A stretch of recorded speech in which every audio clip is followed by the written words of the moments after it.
Hello and welcome back to another podcast episode of the world's greatest podcast, which just happens to be mine. If you don't know who I am, my name is Anna. I have my own fitness and wellness app, but you probably know because you have listened to my podcast episodes already. In today's episode, I'm going to talk about what to do post-show and share some tips that will hopefully help you. I wish that someone told me all of these things before I decided that I want to compete. And I just want to apologize for still not having the pre-menopause podcast live because there was a huge thunderstorm in Dubai last week and the guys didn't have access to all of the files and the videos are being edited and it should be live soon. So as soon as I have that edited and ready, it will go live.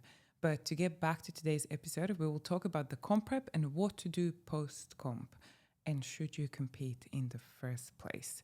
Now, if you have ever competed in a bodybuilding show and you don't know what to do post-show and how to approach the post-show period, or if you're considering competing, then this episode is going to be for you. And you can also share this episode even if you don't want to compete. But first things first, I want to talk about, should you even compete in the first place?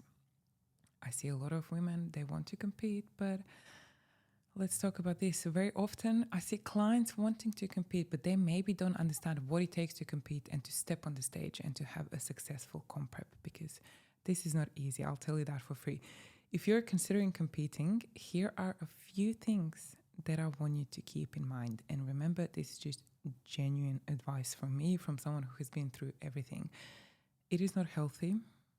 Comp prep, it is not healthy. It is very extreme. You're pushing your body and your mind to the absolute limits. This is not something that happens very often in your life, but there are some negative side effects that you might experience, but we'll talk more about that later in the episode. We don't have to talk about it right now. So you're going to lose body fat and you're going to get absolutely shredded. And I'm saying peep skin lean. If you know, you know. This is not a goal that someone should have unless if they are getting ready for a show and unless if they're mentally prepared for what comes with competing. I wasn't prepared for everything. If you're considering competing, make sure that you have a very strong why. And this same goes for if you want to lose body fat and if you want to do a dieting phase. But why do you want to compete? What is your why? Is it to build your business? Is it to learn more about comp prep and what comes with comp prep? Or is it to then be able to coach other people to compete and to step on the stage? Do you want to be a comp prep coach, or do you want to be a general population coach, or do you just want to do it because you just want to do it? Are you doing it for the right reasons? Ask yourself this before any dieting phase, building phase, any phases in your life. But let me tell you my why. My why was to learn more about comp prep and dieting and the science of fat loss and building muscle. And I worked with Mark for 3.5 years and he prepped world champions. So if there was one person that you can learn a lot from, it would be Mark. It was either Mark or no one else. I also wanted to push myself to my limits and see if it will make me or break me. And it did broke me a few times, but it also made me. So one great thing that came with my comp prep was developing this bulletproof mindset and knowing that I can do anything that I achieve, that I can achieve anything that I set my mind to. Anything. And if I want to, and if I put in the work. Now, do I want to put in the work or do I not? That is the question. But if you want to compete because you want to do a photo shoot and you have some photos to post on social media, please, I beg you, don't do it. It's not worth it.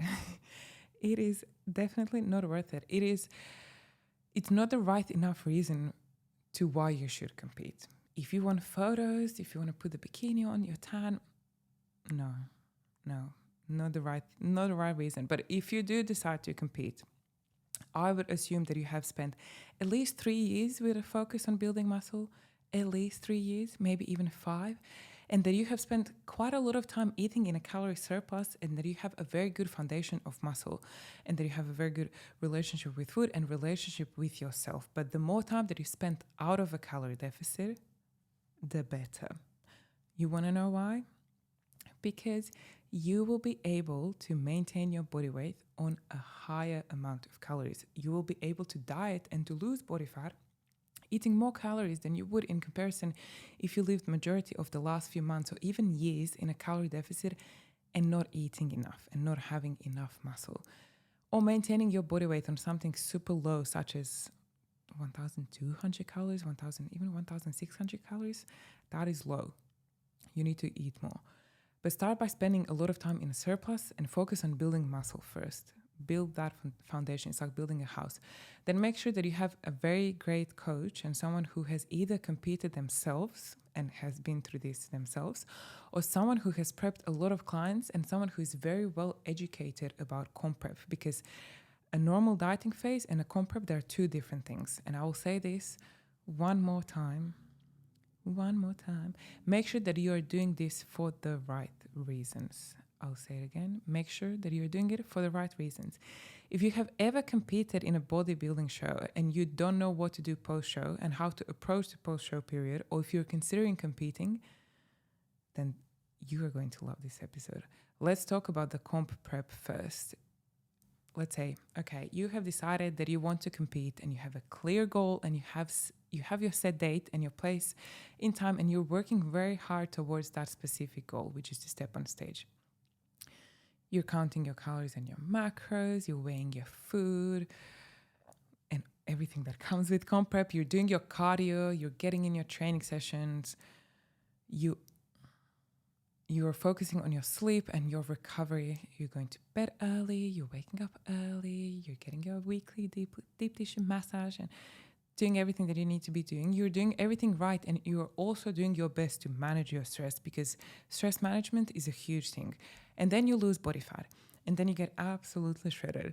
You get your tan, you get your makeup, you get your bikini, you get your heels, you get your hair, you get everything else that comes with competing and getting ready to step on the stage.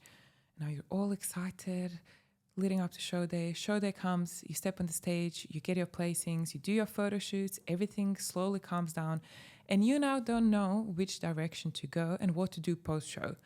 That can be because you had a specific goal for a long time and your life turned into comp prep. Everything about you and everything about your life was the comp prep, and there was no balance, because let's be honest, bodybuilding is an extremely selfish sport and you won't have any balance in your life whatsoever.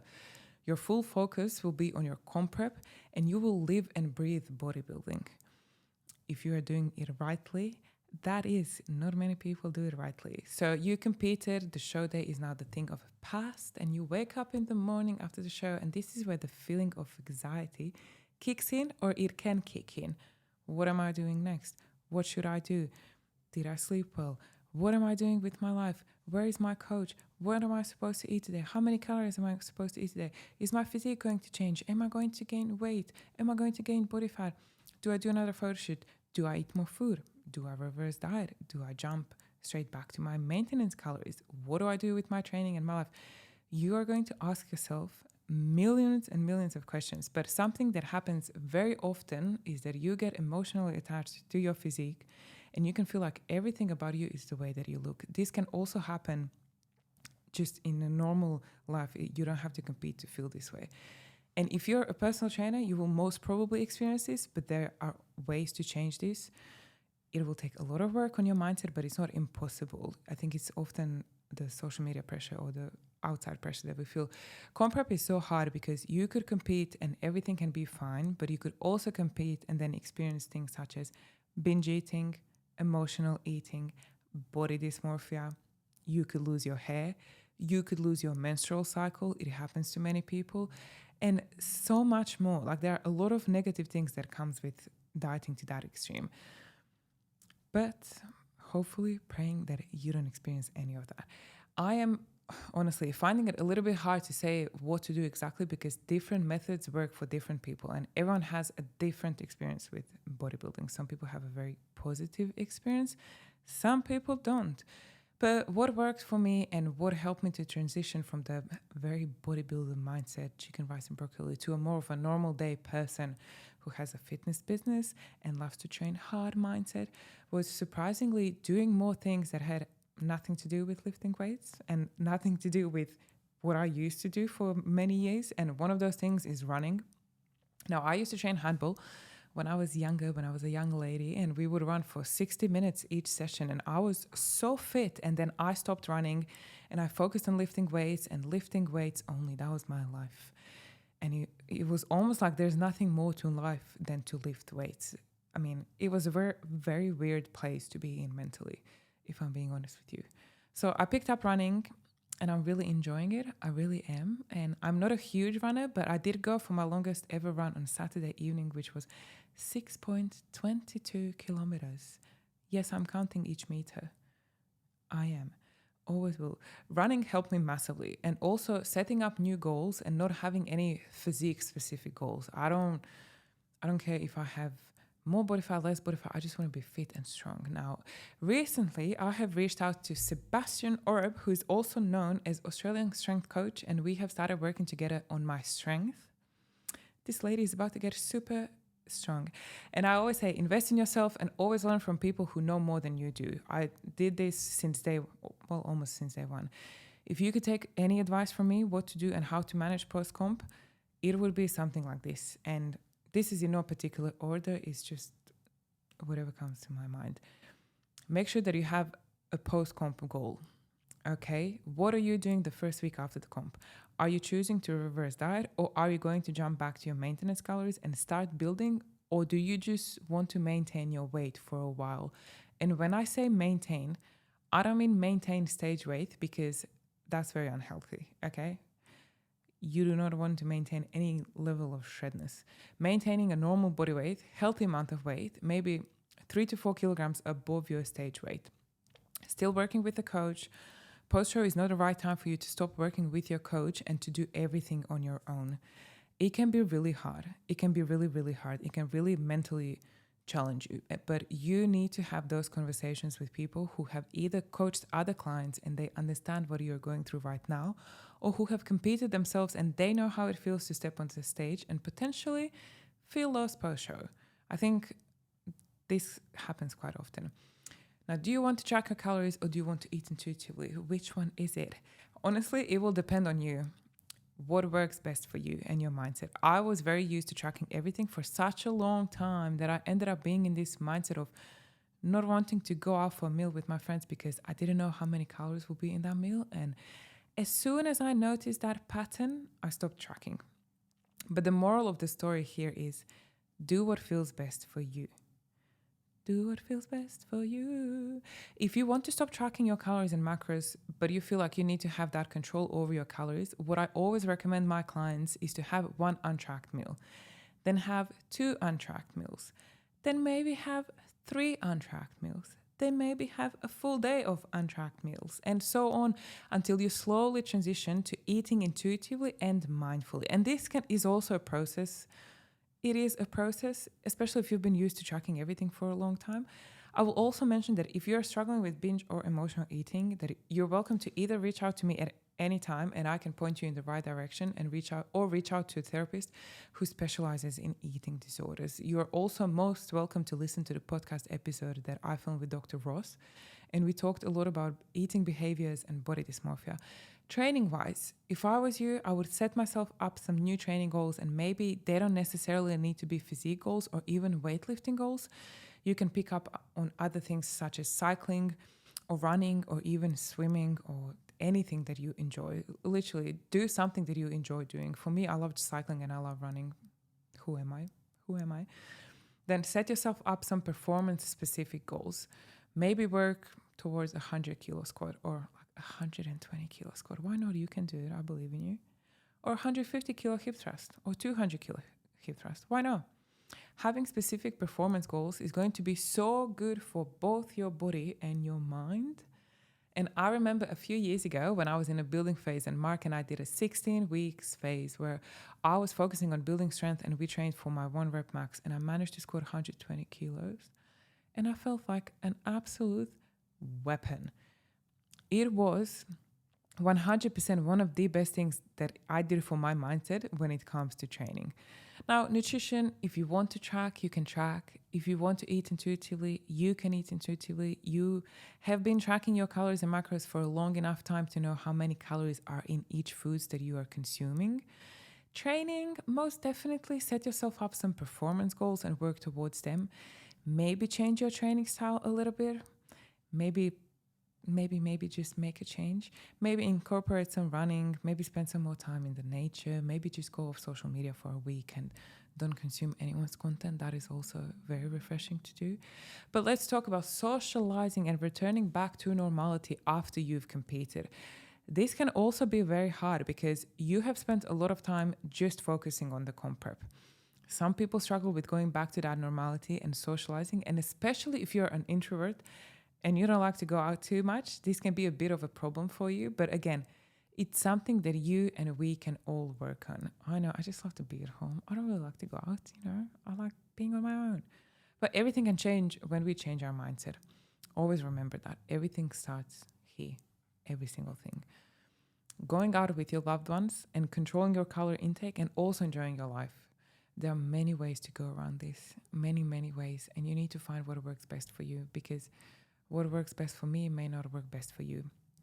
If you've only competed a few days ago and you're still in a recovery mode, I would probably just eat intuitively and mindfully and have a nice balanced meal and some whole foods and avoid any sugary and processed foods, because you will end up craving more sugar and processed foods. Like, that's not even questionable. If you eat crap, you are going to feel like crap. If you haven't had any junk food for a prolonged period of time, and if you just went through an extreme diet, and if you start eating sweets and things like that, you are going to end up overeating those foods, and it is going to have a negative impact on your mindset and your digestion as well. Post-show and after you've spent such a long time in a deficit, you can experience some negative side effects and not be able to go to the toilet regularly, or maybe feel constipated or bloated or similar. If you do experience things like that, please reach out to a specialist and see what's happening and if you have any imbalances in your gut. This is a serious problem, and it's not normal to be bloated and feel constipated. When you see people online, oh, I'm bloated, just bloated. It's not normal. Anyway, being sociable after competing, it can be very challenging, but it doesn't have to be. It doesn't have to be. And if you're surrounded with the right people, you are going to be just fine. Believe me, you're going to be fine, because we are who we surround ourselves with. You really are the average of the 5 people that you surround yourself with. And the people around us have a huge impact on our mindset and the way that we see this world and our thoughts and emotions and feelings and literally every single thing in our life. It is insane. If you have people around you who are constantly making comments about your physical appearance, that can be very, very hard for you and your mental health, because you have spent such a long time with a specific goal to look a specific or a certain way. Ask them to not make any comments about your looks and tell them that that's not okay. If you're struggling in any way, shape, or form, please, please, please, please reach out to someone. You're always welcome to message me. I do read and I reply to all my messages, and there are many, many lovely people who follow me, and you guys always ask me such nice questions, and I love talking with you, so feel free to slide in my DMs. Accepting your body changing and gaining some body fat after you've competed, it can be really hard on your mental health. It really can. You know why? Because you've spent such a long time being used to being so lean. But there are some things that we need to drill in our mind and be aware of. Stage physique is not sustainable. I know it's hard. I know it is hard because you get used to being so lean. But we need body fat to keep us healthy. Having a little bit of body fat never hurt anyone. When we start increasing our calorie intake and when we eat more carbs to what we were previously eating, we are going to retain more water, but that's not the worst thing that can happen. We know that per every 1 gram of carbs that we consume, we are going to store anywhere between 3 to 4 grams of water. But what we also know is that we need carbs for performance, and if we want to build more muscle, we need to eat enough carbs and total calories and train really, really, really hard. Going back to the normality after competing, it might be a challenge. But if you weren't ready for a challenge, you wouldn't compete in the first place. You can do hard things. Always remember that. You have competed. Not many people can step on the stage. It takes a lot of sacrifices and hard work to put yourself through a comp prep and to step on the stage and to compete. And you just did that, or you are about to. So always give yourself a pat on the back and just say, I am amazing. I can do anything that I set my mind to. So don't be hard on yourself. If you need someone to talk to someone who understands you and what you're going through. You're always, always, always, again, I've said this many times, but you're more than welcome to message me on Instagram or in the app if you're my client. And this was not that long episode, but I hope that this short episode has helped you in some ways, and I hope that you have a great rest of your day. Don't forget to follow me on all social media platforms. Check out my app, check out my website, check out my Instagram, my YouTube, my other podcast episodes, every single thing. Check out everything. Just don't be a stalker, please. The link will be in the description down below. Thank you so much for listening. Until next time, I will see you. I will hear you next time. Let me know what other episodes you want me to film. Pass me the mic. I can talk all day, every day. But thank you so much for your time. Thank you for listening. I hope that this has helped you in some kind of a way. And if there is anything that you want to talk about, more than welcome. Again, I've said this many times, but more than welcome to message me on Instagram or in the app if you're my client. More than happy to help. I've been through comp prep. I've competed. I've lost a lot of body fat. I've gained some body fat. I've tracked my calories and my macros. I've been through everything. I'm tired. I'm tired of macros, calories, body composition, building muscle, losing body fat. I'm tired. Just give me some weight and let me go for a run. Speaking of which, there will be a new program launching soon. So keep your eyes peeled on that. But I'm going to wrap it up here. Again, thank you so much for listening. Many, many, many more podcast episodes to come. Next week, we are filming a gut health episode. I'm so excited for that. And we're going to talk about shit and constipation. So very excited for that. Thank you so much for listening. Until next time, I will see you and I will hear you. And next time.